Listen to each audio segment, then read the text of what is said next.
एक बार फिर से आप सबका स्वागत है सिंगाड़ा जोन के नए एपिसोड में। दोस्तों, दुनिया भर में कई देश है जिन्होंने एक टारगेट सेट किया है अपने आप के लिए कि वो कब आने वाले सालों में कब वो सिर्फ इलेक्ट्रिक व्हीकल्स को सेल करेंगे, पेट्रोल या डीजल को बिल्कुल भी टोटली बैन किया जाएगा। कुछ यूरोपियन कंट्रीज़ ने या कुछ अदर्स कंट्रीज़ ने 2025 का टाइम सेट किया है, कुछ ने 2030 का या कुछ ने उससे भी ज़्यादा। लेकिन आज मैं एक ऐसी कंट्री की बात आपके साथ शेयर करना जा रहा हूं जो बिल्कुल आने वाले 7 महीनों में यानी कि अप्रैल 2022 में सिर्फ इलेक्ट्रिक व्हीकल वहां सेल होंगे।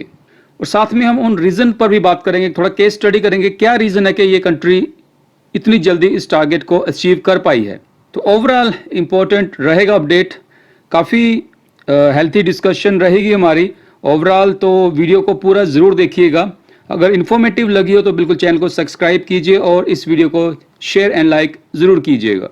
आगे बढ़ने से पहले हम थोड़ा बात कर लेते हैं जो भारत का, इंडिया का जो टारगेट था। इनिशियली बात की गई थी कि 2030 तक 100% ईवी सेल होगी, लेकिन जब थोड़ा प्रेशर आया दोबारा इन ऑटो कंपनीज की तरफ से, दोबारा से टारगेट सेट किया कि भाई ठीक है 30% कम से कम 2030 तक ईवी सेल होनी चाहिए। बट जिस स्पीड से हम ये देख रहे हैं जो अडॉप्शन हो रही है, चाहे उसके पीछे कई फैक्टर्स हैं, उन फैक्टर्स पर भी बात करेंगे लास्ट में, तो नहीं लगता कि ये टारगेट भी अचीव कर पाएंगे।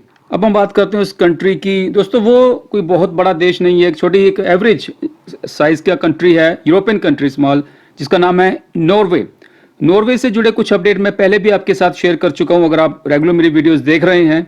इनिशियली नॉर्वे ने सेट किया था कि 2025 के बाद हम किसी तरह का पेट्रोल डीजल सेल नहीं करेंगे, सिर्फ इलेक्ट्रिक, हाइड्रोजन या अदर जो टेक्नोलॉजी रहेंगी मार्केट में सिर्फ उन्हीं को ही सेल किया जाएगा। लेकिन जो अब सेल डाटा निकल कर आया है, पिछले साल से जो डाटा आए और जो अभी लास्ट डाटा निकल कर आया है, दोस्तों 2025 छोड़िए, अगले साल अप्रैल मंथ में 100%, स्पेशली इलेक्ट्रिक कार्स की बात कर रहा हूँ यहाँ मैं, 100% ईवी सेल होंगी।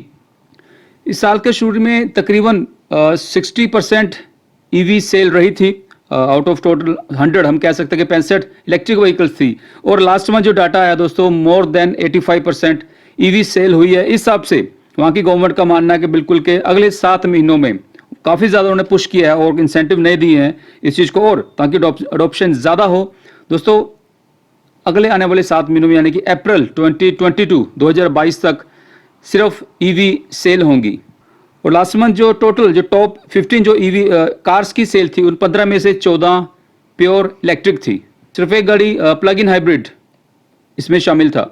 जो सबसे ज़्यादा कारें वहाँ पर पसंद की जाती है, जिनकी टॉप सबसे ज़्यादा सेल है, उसमें है टेस्ला मॉडल 3, वॉक्सवैगन की ID4, Audi e-tron, Polestar 2, Nissan Leaf, BMW i3 etcetera. अब बात करते हैं रीज़न। टॉप 3 रीज़न यहाँ दिखाई दे रहे हैं। सबसे बड़ा है कि strong incentive, strong subsidy in electric vehicles पर दी जा रही है ताकि उनका जो प्राइस है वो एट पार आ जाए पेट्रोल या डीजल के। वहीं जो पेट्रोल डीजल गाड़ी हैं उन पर एक काफ़ी अच्छा खासा टैक्स लगाया जा रहा है। और तीसरा बड़ा रीज़न है electric vehicle charging station infra, उस पर कितना काम होता है वो एक बड़ा फैक्टर रहता है। ये तीनों फैक्टर यहाँ नॉर्वे में बड़े अच्छे से इन पर प्लानिंग की गई है, काम किया गया, तभी रीज़न है कि इतनी जल्दी सबसे पहले ये कंट्री इस टारगेट को अचीव करेगी। बड़ी बड़ी कंट्रीज़ ये टारगेट सेट नहीं कर पाई हैं, बट नॉर्वे ये कर पाया है। अब बात करते हैं थोड़ा इंडियन पॉइंट ऑफ व्यू से, हम तीनों पॉइंट्स पर बात करते हैं। बिल्कुल, अगर मैं इंसेंटिव की बात करूं, कैश इंसेंटिव, वो अगर हम बात करें, यहाँ कुछ स्टेट है जो बिल्कुल आपको कैश इंसेंटिव दे रही है, लाइक दिल्ली, गुजरात, महाराष्ट्र। उसके अलावा कोई और स्टेट अभी नहीं है जो आपको डायरेक्ट कैश इंसेंटिव दे रही हो स्टेट लेवल पर, फेम स्कीम के अलावा। अगर मैं महाराष्ट्र की बात करूं, जहाँ पर नेक्सॉन 3.25 लाख सस्ती है, यानी कि हम कह सकते हैं कि जो नेक्सन का प्राइस है वो डीजल का जो ऑटोमेटिक मॉडल है उसके बराबर आ चुका है, इवन उससे भी सस्ता है। इसलिए वहाँ नेक्सन ईवी की सेल बहुत ज़्यादा ज़बरदस्त तरीके से वहाँ सेल में इजाफा हुआ है। अगर इन पेट्रोल डीजल गाड़ी पर टैक्स की बात करूँ, ऑलरेडी टैक्स काफ़ी हाई है, 28% हाईएस्ट स्लैब पर रखा गया है। और तीसरा पॉइंट है electric vehicle charging station infra, काम हो रहा है, कई प्राइवेट और पब्लिक सेक्टर कंपनी इस पर काम कर रही हैं, बट इस पर और तेज़ी से काम करने की ज़रूरत है।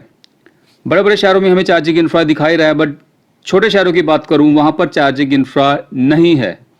और हम जानते हैं कि 60 से 70% लोग आज भी इन गाँव में या इन छोटे शहरों में रहते हैं। तो जब तक कंप्लीट इंफ्रा नहीं दिखाई देगा, ये टारगेट बनाते रहिए, अचीव नहीं कर पाएंगे, उसका कोई फ़ायदा नहीं।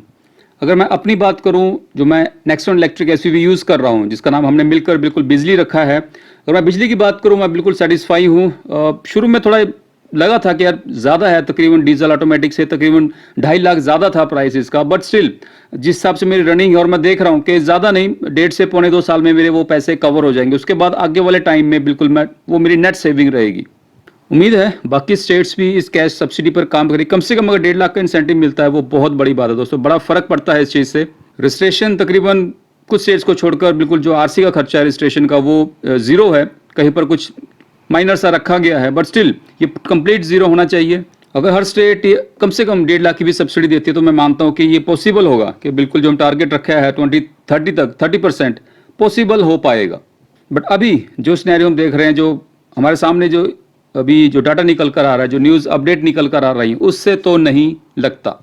तो ये था आज का ओवरऑल अपडेट। आपका क्या कहना है? लास्ट जो मेरे जो रीजंस की हमने बात की उन पर आपके क्या विचार है, कमेंट बॉक्स में ज़रूर बताइएगा। फिलहाल आज के लिए इतना ही था। धन्यवाद वीडियो को अंत तक देखने के लिए। जय हिंद।